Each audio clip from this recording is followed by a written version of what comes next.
मनोरवाडा रस्त्यावरील करडगाव या गावाच्या हद्दीत रस्त्यावर मुरुम मातीचा भंडार आज रविवारी सकाळीच दिसून आला। मात्र अपघाताची शक्यता जास्त असल्याने येथील ग्रामस्थ व वाहन चालकांनी त्या मुरुम मातीला रस्त्यावरून हटविले, म्हणजेच हाताने साफ केले।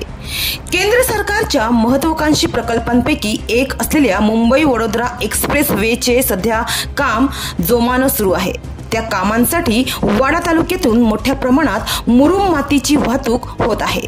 पालघर जिल्ह्यातून जाणारा मुंबई वडोदरा एक्सप्रेस वेच्या कामांमध्ये या मुरुम माती खडींचा जास्तीत जास्त वापर होत असून अनेक हायवा डंपरने वाडा ते मनोर रस्त्यावरून या मुरुम माती खडींची मोठी वाहतूक होत असते।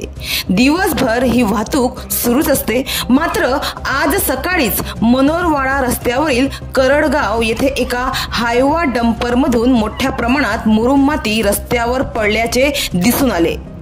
मात्र यामुळे अपघाताची शक्यता नाकारता येत नाही। तर घटनास्थळी मनोर पोलीस देखील दाखल झाले होते। मात्र कदाचित हे काम सत्ताधारी केंद्र सरकारचं असल्याने कारवाई शून्य होण्याची शक्यता जास्त आहे।